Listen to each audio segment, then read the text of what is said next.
உட்கார்ந்து கொள்ளலாம். இந்த நாளிலும் கூட வேதத்தை தியானித்து விட்டு அதுக்கப்புறம் ஜெபத்தில் நம்ம கலந்து கொள்வோம். எடுத்துக்கொள்ளுங்கள். இந்த நாளிலும் கூட ஆதாரமாக இந்த வருஷத்தினுடைய முதல் நாம் வசனத்தை வாசிப்போம். யோவான் எழுதின சுவிசேஷம் 16வது அதிகாரம் 24வது வசனம். யோவான் எழுதின சுவிசேஷம் 16வது அதிகாரம் 24வது வசனத்தினுடைய பின்பகுதியை நம்ம வாசிக்கலாம். கேளுங்கள், அப்பொழுது உங்கள் சந்தோஷம் நிறைவாக இருக்கும்படி பெற்றுக்கொள்வீர்கள் என்று சொல்லி அங்கே வாசிக்கிறோம். அப்போது ஆண்டவர் இடத்துல நம்ம கேட்காமலாம் இல்லை, ஆனால் கேட்டுட்டு எல்லாவற்றையும் தந்துட்டாரா அப்படின்னு சொல்லி பார்த்தோம்னா அதுவும் கிடையாது. ஆனால் அதே சமயத்தில் அவருக்கு எது சந்தோஷமாக இருக்கிறதோ அதை நமக்கு அவர் கொடுக்காமல் இருந்ததும் கிடையாது. நம்ம சந்தோஷத்துக்காக எல்லாத்தையும் அவர் ஆண்டவர் கொடுக்கறது கிடையாது. ஆனால் அவர் கொடுத்ததில் அவர் சந்தோஷப்பட வேண்டும் என்று சொல்லி அவருடைய சந்தோஷமும் நிறைவாக இருக்கும் பொழுது அது நமக்கு ஒரு ஆசீர்வாதமாக இருக்கும் என்று சொல்லி நம்ம கடந்த நாட்களெல்லாம் நம்ம தியானித்தோம். ஆனால் இந்த நாளிலும் கூட ஆண்டவரிடத்தில் நம்ம எப்படி கேட்கணும், எப்போ கேட்கணும், அப்போ அவருக்கு அதில் சந்தோஷம் இருக்குதா அப்படின்னு சொல்லிட்டு ஒரு வேத பகுதியை நம்ம தியானிக்க போகிறோம். எடுத்துக்கொள்ளுங்கள். நியாயாதிபதிகளின் புத்தகம் 1வது அதிகாரம். நியாயாதிபதிகளின் புத்தகம் 1வது அதிகாரம் 14வது வசனத்தை நம்ம வாசிக்கலாம். நியாயாதிபதிகளின் புத்தகம் 1வது அதிகாரம் 14வது வசனம்.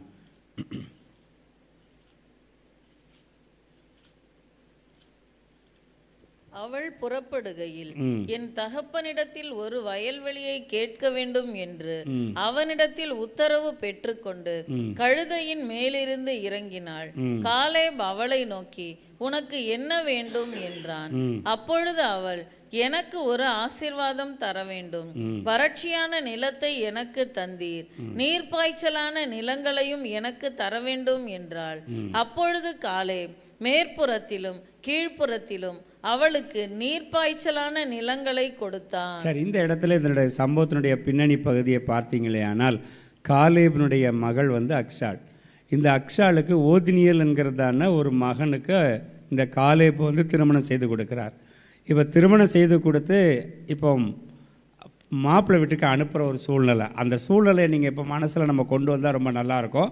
இப்போ அவள் புறப்படும் பொழுது அவள் தகப்பனிடத்தில் என்ன பண்ணுறா, ஒரு வயல்வெளியை கேட்க வேண்டும் என்று சொல்லி அவனிடத்தில் உத்தரவு பெற்றுக்கொண்டு, யார், தன்னுடைய கணவனிடத்தில் உத்தரவு பெற்றுக்கொண்டு கழுதையின் மேலிருந்து இறங்கி என்ன பண்ணுறா, வருகிறா. உடனே காலேப் அவனுடைய தகப்பன் கேட்குறாரு, உனக்கு என்னம்மா வேணும் அப்படின்னு கேட்குறாரு. இப்போ பார்த்தீங்கன்னா அந்த சூழ்நிலையை பார்த்தீங்கன்னா ஒரு சென்டிமெண்ட்டான சூழ்நிலையாக இருக்கும். எப்படின்னா நம்ம ஒரு திருமணம் முடித்து ஒரு மகளை நம்ம அனுப்புகிறோம் அப்படின்னு பார்த்தீங்கன்னா அவள் நம்மளிடத்துலேருந்து வளர்ந்ததான அட்மாஸ்பியர், நம்முடைய பழக்க வழக்கங்கள் வேறு மாதிரி இருக்கலாம்.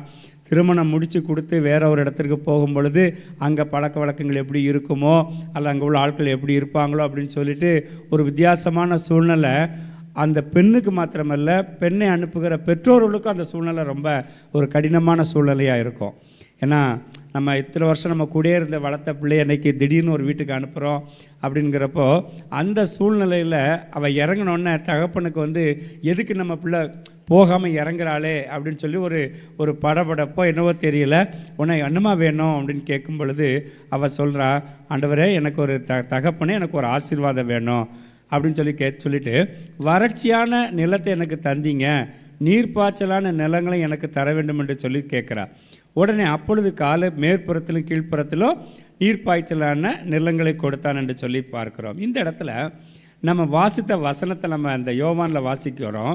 தகப்பனுடைய, அதாவது கேளுங்கள் அப்பொழுது சந்தோஷம் நிறைவாக இருக்கும்படி பெற்றுக்கொள்வீங்கன்னு சொல்லும் பொழுது இந்த இடத்துல நம்ம காலேபை ஆண்டவராகவும் இந்த அக்சாலை நம்மளாகவும் நம்ம கற்பனை பண்ணி பார்ப்போம். இப்போ இவளுக்கு கேட்குறதற்கு இவள் முதலாவது அறிஞ்ச காரியம் என்ன அப்படின்னு சொல்லி நான் ஆண்டோடைய சமூகத்தில் உட்காரும் பொழுது வறட்சியான நிலத்தை எனக்கு தந்தீர் அப்படின்னு சொல்லி அவள் கேட்குறா. அப்போது அவள் அந்த நிலத்தினுடைய தன்மைகள் எல்லாம் அவள் அறிஞ்சு வச்சுருந்துருக்கிறா. அது தகப்பனுடைய இருந்திருந்தாலும் அந்த நிலத்தினுடைய தன்மை மாத்திரமல்ல, அந்த நீ எனக்கு வறட்சியான நிலத்தை தந்தீர் அப்படின்னு சொல்லும் பொழுது நான் இன்னொரு கேள்வியும் கூட எனக்குள்ளே ஒரு மனசுக்குள்ளே ஒரு கேள்வி கேட்டுட்டு இருந்தேன். ஏன் தகப்பன் ஒரு வறட்சியான நிலத்தை கொடுத்து அனுப்பணும்? தகப்பனுக்கு தெரியாதா இந்த இந்த நிலம் வந்து வறட்சியான நிலம், இந்த செழிப்பான நிலம்னு தெரியாதா அப்படின்னு சொல்லி ஒரு கேள்விக்குரிய பார்த்தா, ஏன் தகப்பன் ஒரு வறட்சியின் பாதையில் அனுப்பணும் அப்படின்னு சொல்லிட்டு அதில் ஒரு வறட்சியின் நிலத்தை கொடுக்கணும் அப்படின்னு கேட்கும் பொழுது, சில நேரங்களில் நாமளும் இதற்கு நம்முடைய ப்ராக்டிக்கல் லைஃப்பில் பார்க்கும் பொழுது சில வறட்சியான சூழ்நிலைகளை நம்ம ஆண்டவர் அனுமதிச்சிருவார் சில நேரங்கள். ஏன்னா நம்ம அப்பந்தான் சில கழுதையிலேருந்து இறங்கி ஆண்டவருடைய சமூகத்தில் கெஞ்சி கேட்டு பெற்றுக்கொள்வோம் என்பதை அவருக்கு தெரிந்திருக்கிறபடியினால் சில சூழ்நிலைகளில் ஆண்டவர் அனுமதிச்சிருவார். இப்போது அவளுக்கு ஒருவேளை நல்லா தெரியும் அது வறட்சியான, அதாவது ஒரு பிள்ளைக்கு இன்றைக்கு நம்முடைய ப்ராக்டிக்கல் லைஃப்பில் பார்த்திங்கன்னா நம்ம பிள்ளைங்களுக்கு எதுவுமே தெரியாது. நம்ம பிள்ளைங்களுக்கு நம்ம வச்சுருக்கிற நிலத்தை பற்றியோ அல்லது எப்படி ஒரு எலக்ட்ரிசிட்டி பில்லு கட்டணும், ஒரு எப்படி ஒரு டேக்ஸ் கட்டணும், எதுவுமே நம்ம பிள்ளைங்களுக்கு தெரியாது. ஆனால் இந்த அக்ஷாலுக்கு எல்லாம் தெரிந்து வைத்திருந்த மகளுக்கு, ஆண்டவரே அப்பா எனக்கு ஒரு வறட்சியான நிலத்தை கொடுத்துட்டீங்க, ஒரு செழிப்பான நிலத்தை தாங்கன்னு கேட்குற அளவுக்கு ஞானத்தை பெற்றுக்கொண்ட பிள்ளையாக இருந்தால் நீங்களும் நானும் நம்முடைய வாழ்க்கையில் ஆண்டவருடைய சமூகத்தில் எப்போ கேட்கணும், எப்படி கேட்கணும், என்ன கேட்கணும் என்பதை நம்ம அறிந்து வைத்திருக்கணும். இப்போது அந்த சூழ்நிலை பார்த்திங்கன்னா நான் சொன்னேன் இல்லையா முதல்ல, ஒரு சென்டிமெண்ட்டான ஒரு சூழ்நிலை, ரொம்ப ஒரு மாதிரி ஒரு வித்தியாசமாக. இப்போ இந்த சூழ்நிலையில் எல்லாத்தையும் நம்ம கொடுத்துருவோம். நமக்கு எல்லாம் ஆண்டவரே நீங்கள் எனக்கு தாங்கப்பான்னு கேட்கும்போது, ஐயோ நம்ம பிள்ளை நம்மளை விட்டு போகுது அப்படின்னு சொல்லி ஒரு சென்டிமெண்ட்டான சூழ்நிலை, அது ஒரு சூழ்நிலை. அப்போது சூழ்நிலையை அறிந்து ஆண்டவரிடத்தில் நம்ம கேட்கணும். நான் இந்த இடத்துலேருந்து கற்றுக்கொள்ள இந்த வசனத்தை தியானிக்கும் பொழுது அந்த சூழ்நிலை எப்படிப்பட்டதான சூழ்நிலை அப்படிங்கிறத ரொம்ப அறிந்து வச்சுருந்தா. ரெண்டாவது, அவள் நிலங்களை குறித்தும் அவள் அறிந்து வச்சிருக்கா. தகப்பன் வீட்டில் இருக்கும் பொழுதே தகப்பனுடைய நிலம் எப்படிப்பட்டது, அது வறட்சியானதா செழிப்பானதா என்பதையெல்லாம் அவள் அறிந்து வைத்திருந்தபடியினால தான் அவள் எனக்கு ஒரு செழிப்பான இடத்தை தாங்கன்னு சொல்லுகிறா. உடனே காலேப்பும் மேற்புறத்திலும் கீழ்ப்புறத்தில் இருக்கிறதான நீர்ப்பாய்ச்சலான தோட்டத்தை, அந்த நீர்ப்பாய்ச்சலான இடங்களை கொடுத்தா. இப்போது கேட்ட மகளுக்கும் நிறைவான சந்தோஷம், அதை கொடுத்ததான தகப்பனுக்கும் நிறைவான சந்தோஷம். ஆனால் அதில் ஒரே ஒரு கண்டிஷன் மட்டும்தான் இருந்தது, எப்போ கேட்கணும், எப்படி கேட்கணும் அப்படிங்கிற ஒரு கண்டிஷன் இருந்தது. அவள் அந்த சூழ்நிலைகளை அறிந்திருக்கிறதா நம்ம. அப்போ இன்னொரு விஷயம் நம்ம அப்படி தப்பாக நம்ம புரிஞ்சிடக்கூடாது. எப்பொழுதுமே அப்போ இப்படி ஒரு சென்டிமெண்ட்டான சூழ்நிலையில் தான் நம்ம ஆண்டவரிடத்தில் கேட்கணுமானா அப்படி கிடையாது. அந்த நேரத்தில் அவளுடைய கேட்டது அந்த மாதிரி ஒரு சூழ்நிலை. அப்படிலாம் நம்ம ஆண்டவர் அப்போ நம்ம ஒரு இடுக்கத்தில் தான் கேட்கணுமா, அல்லது ஒரு சூழ்நிலை சென்டிமெண்ட்டான ஒரு சூழ்நிலை தான் ஆண்டவர்கிட்ட கேட்கணுமான்னு அப்படிலாம் கிடையாது. நம்ம அப்பாட்ட உரிமையாக எப்பொழுதும் கேட்கலாம். ஆனால் நம்ம ஒருவேளை திருமணத்திற்கு முன்பாக, அப்பா நாளைக்கு எனக்கு கல்யாணம், எல்லாம் நீங்கள் எல்லாம் என்னெல்லாம் தரப்போகிறீங்க, ஏசி தரீங்களா, ஃப்ரிட்ஜு தரீங்களா, வாஷிங் மிஷின் தரீங்களா, அது தரீங்களான்னு கேட்டுவிட்டு அப்போ இந்த நல்ல நிலத்தை தாங்க, எனக்கு ஏன் இப்போ அதுக்கு நீங்கள் என்ன நிலமெல்லாம் எனக்கு கொடுக்க போகிறீங்கலாம் அவள் கேட்கல. நான் விசுவாசிக்கிறேன் அந்த கான்வர்சேஷனில் அவள் கேட்டிருக்க மாட்டாள். ஏன்னா கேட்டிருந்தா அவள் முத நாளே கேட்டு வாங்கியிருக்கலாமே, அல்லது அதுக்கு முன்னாடியே அவள் கேட்டு வாங்கியிருக்கலாம். அப்பா எனக்கு இந்த லேண்டெல்லாம் வேண்டாம், இதெல்லாம் எனக்கு வேண்டாம், நீங்கள் அக்காவுக்கு கொடுங்க, அண்ணனுக்கு கொடுங்க, அல்ல தம்பிக்கு கொடுங்க, எனக்கு இந்த பெஸ்ட்டை கொடுங்கன்னு சொல்லி கேட்கல. அந்த மகள் கேட்கல அப்படின்னு தான் நான் விசுவாசிக்கிறேன். அப்போது அவள் கேட்கிறதான வேலையும் அந்த தகப்பன் இறங்குகிறதான ஒரு வேலையில் கேட்டார். இந்த இடத்துல தவறாக நம்ம மீன் பண்ணக்கூடாது. அப்போது இன்றைக்கு அதிகாலை நம்ம தேடுறோம், ஆண்டவரை தேடுறோம். இந்த அதிகாலை வேளையில் ஆண்டவருடைய சமூகம் குளிர்ந்து இருக்கும். இப்போ கேட்கும்பொழுது ஆண்டவர் தருவார். அப்போ 11 மணிக்கு கேட்டால் தரமாட்டார், அப்படி கேட்கல. அதாவது கேட்கிறதற்கும் ஒரு நேரம் இருக்குது, அவர் தருகிறதற்கும் ஒரு நேரம் இருக்குது. அப்போ எந்த நேரத்தில் எதை கேட்டால் என் தகப்பன் தருவாருங்கிறதே நம்ம அறிஞ்சு வச்சுருக்கணும். இது எனக்கு தகுதி தானா, அல்ல இந்த இடத்துல நம்ம இதை கேட்டால் எனக்கு அந்த அப்பா தருவாங்களாங்கிறத அதை அறிந்து வச்சுருக்கணும். அதனால தான் அவள் நிலத்தினுடைய தன்மையை அறிஞ்சு வச்சுருந்தா. அதனால தான் அவள் கேட்குறா, எனக்கு வறட்சியான பூமியை கொடுத்தீங்க, எனக்கு நீர்ப்பாய்ச்சலான இடத்தை தாழ்ந்தீங்கன்னு சொல்லிட்டு கேட்கும் பொழுது அந்த தகப்பன் அவன் கொடுக்கறதற்கு அவன் போதுமானவனாக இருந்தான். அதே போல் தான் நீங்களும் நானும் இந்த அக்ஷாலை போல் ஆண்டவருடைய சமூகத்தில், ஆண்டவரே ஒருவேளை எங்களுக்கு வளர்ச்சியான, நீங்கள் உங்களுக்கு நல்லா தெரியும் இது வறட்சியான நிலம் தான் நான் கொடுக்குறேன்னு தெரியும், ஆனாலும் என்ன நோக்கத்திற்காகப்பா எங்களுக்கு கொடுத்தீங்க? ஒருவேளை வறட்சியான பாதைகளில் கடந்த நாட்களில் நாங்கள் போயிருக்கலாம், ஆனால் இப்பொழுது நாங்கள் இந்த கால வேளையில் கேட்குறோம், எங்களுக்கு ஒரு ஆண்டவர் ஒரு நீர்ப்பாய்ச்சலான ஒரு வாழ்க்கையை, நீர்ப்பாய்ச்சலான இடத்தை தாங்கன்னு சொல்லும் பொழுது அதை தருவதற்கு என் பரம தகப்பன் போதுமானவராக இருக்கிறார். ஆனால் அதுக்கு ஒரே ஒரு கண்டிஷன் தான் இருந்தது. என்ன கண்டிஷன்? எப்பொழுதுமே ஒரு ஆசீர்வாதத்தை பெறணும் அப்படின்னு சொல்லியாச்சுன்னா ஒரு கண்டிஷன் இருக்குது. என்ன அப்படின்னு பார்த்தீங்கன்னா, கழுதையின் மேலிருந்து இறங்கினாள் என்று சொல்லி நம்ம பார்க்குறோம். அப்போது கழுதையின் மேலிருந்து இறங்கினா, சில நேரங்களில் நம்முடைய வாழ்க்கையில் சில கழுதை மேலே உட்காந்துக்கிட்டு நம்ம அப்பாட்ட கேட்பா, அப்பா தரமாட்டார். அப்படின்னா என்னென்னா, சில கழுதை குணங்கள்லாம் நம்மகிட்ட இருந்துடும். அப்போது கழுதையினுடைய கேரக்டரோ அல்லது ஏதோ ஒன்று நம்ம இடத்துல இருக்கும் பொழுது அதை வச்சுட்டு நம்மளை ஆண்டவர் ஆசீர்வதிக்க முடியாது. சில கழுதைகளிலிருந்து நம்ம என்ன பண்ணணும்?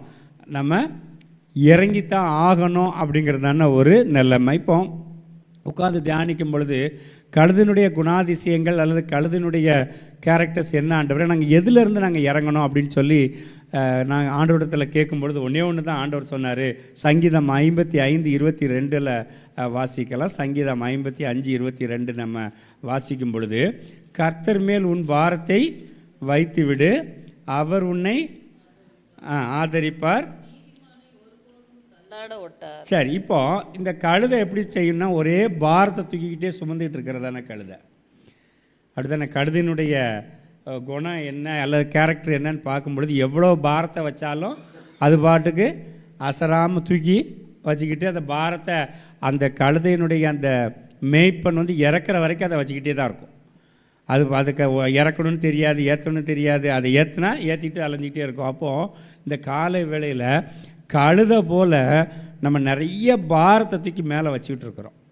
இப்போ கழுதை போல் நிறைய பாரத்தை தூக்கி மேலே வச்சுக்கிட்டு இருந்தாச்சின்னு சொன்னால் ஆண்டுடைய சமூகத்தில் போய் எதையும் கேட்க முடியாது. அப்போ இந்த கழுதை போல் இருக்கக்கூடிய பாரத்தை நம்ம முதலாவது யார் மேலே வைக்கணும் அப்படின்னா, கர்த்தர் மேலே அந்த பாரத்தை நம்ம இறக்கி வைக்கணும். அப்போ இந்த பாரம் என்கிறதான கழுதையினுடைய குணம் இருக்கிற வரைக்கும் ஆண்டவர் நம்மை ஆசீர்வதிக்கவே முடியாது. நிறைய காரியங்கள் நான் அதில் எழுதி வச்சுருக்கிறேன். ஆனாலும் கூட வருகிற நாட்களில் அதை பார்க்கறதற்கு கர்த்தர் அனுமதித்தார்னா அதை பார்ப்போம். அப்போ இன்றைக்கு நம்ம கற்றுக்கொள்ளக்கூடிய விஷயம் என்னென்னா, சில கழுதையினுடைய சுபாவத்திலிருந்து அல்லது சில கழுதையினுடைய கேரக்டர்லேருந்து நம்ம இறங்கி தேவனுடைய சமூகத்தில் அப்பாவிடத்தில் போய் கேட்கும் பொழுது தான் அப்பா நமக்கு ஒரு நீர்ப்பாய்ச்சலான இடத்த கொடுக்க முடியும் என்று சொல்லி நான் விசுவாசிக்கிறேன். அப்போது எப்போ பார்த்திங்கன்னா பாரத்தை நம்ம மேலே நம்மளே சுமந்துக்கிட்டு இருக்கிறோம். அதனால தான் ஆண்டவர் தெளிவாக அந்த 55:22 சொல்கிறார், கர்த்தர் மேல் உன் பாரத்தை வைத்து விடுது. இப்போ நான் பேசுகிறதுக்கு நல்லா தெரியுது, படிக்கிறதுக்கு நல்லா தெரியுது, ஆனால் இதை விட்டு நம்ம கீழே இறங்கணும் அல்ல ப்ராக்டிக்கல் லைஃப்பில் போனோம் அப்படின்னு சொல்லியாச்சுன்னு சொன்னால் அடுத்து நம்ம மேலே பார், ஐயோ அதுக்கு நம்ம என்ன பண்ண போகிறோம், அல்ல அதுக்கு என்ன பண்ண போகிறோம், இதுக்கு என்ன பண்ண போகிறோம் அப்படின்னு சொல்லி தான் நம்மளுடைய அனுதின வாழ்க்கையில் அடுத்த நிமிஷமே வந்துடுது நமக்கு. ஆனால் ஆண்டவர் என்ன நினைக்கிறார் அப்படின்னா, நம்முடைய தலை மயிரில் கூட ஒன்றாகிலும் அவருடைய சித்தம் இல்லாமல் விழாதுங்கிற வசனமும் நமக்கு தெரியும். ஆனால் ஏன் நம்ம பாரப்படுறோம் நமக்கும் தெரியலை. அது ஒருவேளை இந்த காலை வேளையில் பார்த்து கொண்டிருக்கிறதான சகோதர சகோதரிகளை அல்ல இதை பேசி கொண்டிருக்கிற அல்லது கேட்டுக்கொண்டிருக்கிற எங்களுக்கும் நமக்கும் ஆண்டவர் சொல்லுகிறது என்னென்னா, அவருடைய சித்தம் இல்லாமல் ஒன்றுமே நடக்காது அப்படின்னு சொன்னால் நமக்கு நடக்கிறதெல்லாம் அவருடைய சித்தத்தின்படி நடக்குது. சில நேரங்களில் பிசாசினுடைய சோதனைகள் தந்திரங்கள், சில நேரங்கள் ஆண்டவருடைய அனுமதிக்கிறதா நான் சொன்னது போல் வறட்சியான ஒரு பாதை கூட சில நேரங்களில் ஆண்டவர் அனுமதிப்பார். காரணம், அதிலிருந்து நம்ம கற்றுக்கொள்ளக்கூடிய பாடங்கள் அல்லது பிசாசின் தந்திரங்களுக்கு எதிர்த்து நிற்பதற்காக நம்மளுக்கு ஆண்டவர் சில நேரங்களில் அனுமதிப்பார். அப்போது இப்படிப்பட்டதான தேவன் அந்த கால வேளையில் நமக்கு ஒன்றை கற்றுக் கொடுக்குறார். என்ன தெரியுமா?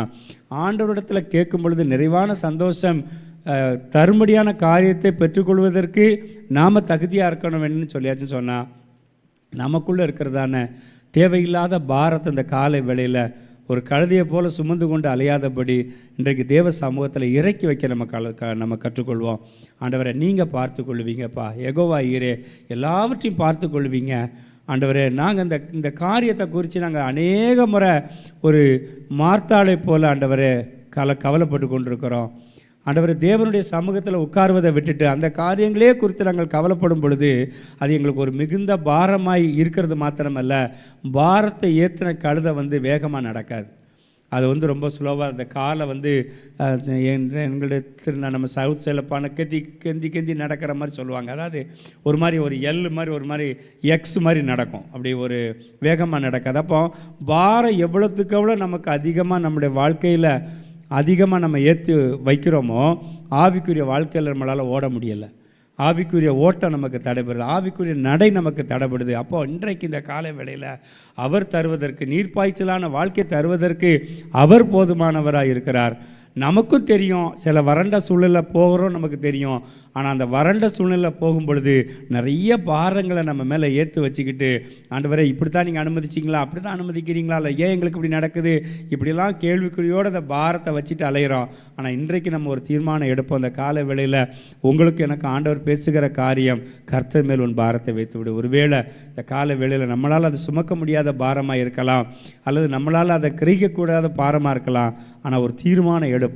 ஆண்டவரே இந்த கழுதையை போல் நாங்கள் ஆண்டவரை பாரத்தை சுமந்து அலையாதபடி இன்றைக்கு காலை வேளையில் ஆண்டவர் உங்கள் மேலே பாரத்தை இறக்கி வச்சுட்டு நாங்கள் கேட்குறோப்பா. ஆண்டவர் எங்களுக்கு ஒரு வறட்சியான வாழ்க்கை அல்ல, ஒரு செழிப்பான வாழ்க்கை நீர் எங்களுக்கு தாங்கன்னு சொல்லி கேட்கும் பொழுது ஆண்டவர் அந்த காலை உலக பிரகாரமான ஒரு தகப்பன் மேற்புறத்திலும் கீழ்ப்புறத்திலும் எப்படி ஒரு நல்ல நீர்ப்பாய்ச்சலான தோட்டத்தை கொடுத்தானோ அதே போல் நம்முடைய பரம தகப்பன் நமக்கு நல்ல நிலங்களை இல்லை, நல்ல வாழ்க்கையை தருவதற்கும் நல்ல கையின் பிரயாசங்களை தருவதற்கு அவர் போதுமானவராக இருக்கிறார். அப்போ நம்முடைய தீர்மானத்தின் அடிப்படையில் தான் அந்த ஆசீர்வாதம் இருக்குது. நம்ம இன்றைக்கி பாரத்தை சுமந்து அலைய போகிறோமா, பாரத்தை ஆண்டவர் மேலே வைக்க போகிறோமா? ஒரு நிமிஷம் நம்ம கண்களை மூடுவோம், ஆண்டுடைய சமூகத்தில் நம்மை நோக்கி பார்ப்போம். ஹல்லேலூயா, ஸ்தோத்திரம் ஆண்டவரே.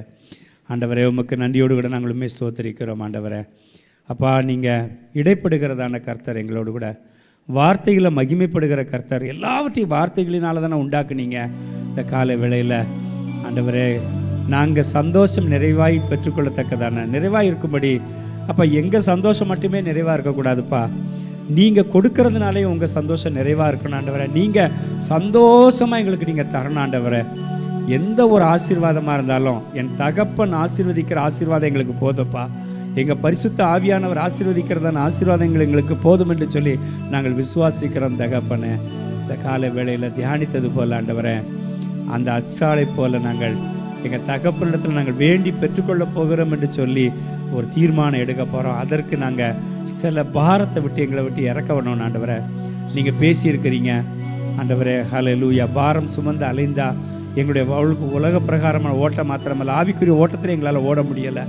இன்றைக்கி நாங்கள் ஒரு தீர்மானம் இந்த வசனத்தின் அடிப்படையில் கர்த்தர் மேல் எங்கள் பாரத்தை வைக்கிறோம். அவர் எங்களை ஆதரிப்பார். நீதிமானுடைய ஆண்டவரை காலை ஒருபோதும் தள்ளாட ஒட்டாருங்கிற வசனத்தின் அடிப்படையில் ஆண்டவரே எங்களுக்கு நல்ல நீர்ப்பாய்ச்சலான தோட்டத்தை தருவதற்கு, நீர்ப்பாய்ச்சலான வாழ்க்கை தருவதற்கு நீர் போதுமானவர் என்று சொல்லி நாங்கள் விசுவாசிக்கிறோம். ஆனால் பாரத்தை வைத்துக்கொண்டே விசுவாசிக்கிறோம். இன்றைக்கு பாரத்தை இறக்கி வச்சுட்டு ஆண்டவருடைய சமூகத்தில் நாங்கள் வந்து ஆசீர்வாதத்தை பெற்றுக்கொள்ள நீங்கள் பாராட்டின அன்பிற்காய் உமக்கு ஸ்தோத்திரம், நன்றி செலுத்துகிறோம் ஆண்டவரே. அப்பா இந்த நாளிலும் கூட ஆண்டவரே நீர் கொடுத்த முறைமையின் ஆராதனைகளுக்காய் உமக்கு ஸ்தோத்திரம் ஆண்டவரே. பாஸ்டருடைய குடும்பத்திற்காய் மற்றும் ஆண்டவர் விசுவாச பிள்ளைகளுக்காய் உமக்கு ஸ்தோத்திரம். யாரெல்லாம் பார்த்து கொண்டிருக்கிறார்களோ அத்தனை பிள்ளைகளை நீங்கள் ஆசீர்வதிக்கும்படியாக நாங்கள் ஜெபிக்கிறோம் ஆண்டவரே. பலவீனங்களை மாற்றி போடுங்கப்பா. இந்த நாளிலும் கையிட்டு செய்கிறதான வேலைகளிலும் உங்களுடைய ஆசீர்வாதங்கள் இருக்கட்டும் ஆண்டவரை. பள்ளிக்கு கல்லூரிக்கு வேலைக்கு செல்லும் பொழுது வரும் பொழுது ஆண்டவரை நல்ல நீர் பாதுகாப்பை தரும்படியாக நாங்கள் ஜெபிக்கிறோம் ஆண்டவரை. இந்த காலகட்டத்தில் ஆண்டவரை குறிப்பாக ஆண்டவரை 10th 11th 12th படிக்கிறதான மாணவர்கள் அப்பா பரீட்சைக்கு ஆயத்தமாகி கொண்டிருக்கிறாங்க. அவங்களுக்கு நல்ல ஞானத்தை தாங்கப்பா ஆண்டவரே. இயேசு கிறிஸ்துவுக்குள்ளே இருக்கிறதான ஞானம் அந்த பிள்ளைகளுக்குள்ளாக இருந்து நல்ல முறையில் பரீட்சை எழுதுவதற்கு ஆண்டவரை கிருபை செய்யுங்க. எங்கள் வாலிப பிள்ளைகளுக்கு ஆண்டவரை எல்லா காவலோடும் கூட இருதயத்தை காத்துக்கொள்ளக்கூடிய மன பக்குவத்தை கொடுங்க. அந்த பிள்ளைகளுக்கு எப்பொழுதும் கிறிஸ்துவனுடைய அன்பிலே நாங்கள் நிலைத்திருக்க வேண்டும்ங்கிறதான அந்த அன்பினுடைய கயிறுகளினால் பிள்ளைகளை இழுத்து கொள்ளும்படியாக நாங்கள் ஜெபிக்கிறோம் ஆண்டவரை. நன்றி செலுத்துகிறோம். ஊழியத்தில் இருக்கிறதான எங்களையும் உங்களுடைய கருத்தில் நாங்கள் ஒப்பு கொடுக்குறோம். என்ன சொல்லணும், என்ன பேசணும், எங்கே போனோம், நீங்கள் தான் எங்களுக்கு ஆலோசனை கர்த்தர். இந்த நாளில் கூட யாரை சந்திக்க வேணுமோ அவர்களை மாத்திரம் நாங்கள் சந்திக்கிறதற்கு நீர் எங்களுக்கு பலன் தாங்கப்பா. அப்பா இம்மட்டும் ஆராதிக்க, இம்மட்டும் ஆண்டவர் உம்முடைய சமூகத்தில் நாங்கள் மகிழ்ந்து கழிவுற உம்முடைய வார்த்தைகளை தியானிக்க நீர் பாராட்டின ஆண்டவர் அன்பிற்காய் உமக்கு ஸ்தோத்திரம். நீங்கள் ஒருவர் மாத்திரம் மகிமைப்பட்டதற்காய் ஸ்தோத்திரம். சகல துதி கன மகிமையாகவும் செலுத்துகிறோம் ஆண்டவரை. மீட்பர் இயேசுவின் நாமத்தில் பிதாவே, ஆமென். எல்லாரும் சேர்ந்து சொல்லுவோம். என் ஆத்துமாவே கர்த்தரை ஸ்தோத்ரி, என் முழு உள்ளமே ஒரு பரிசுத்த நாமத்தை ஸ்தோத்ரி. என் ஆத்துமாவே கர்த்தரை ஸ்தோத்திரி, கர்த்தர் செய்த சகல உபகாரங்களை மறவாதே. ஆமென். கர்த்தர் உங்களை ஆசீர்வதிப்பாராக. ஆமென்.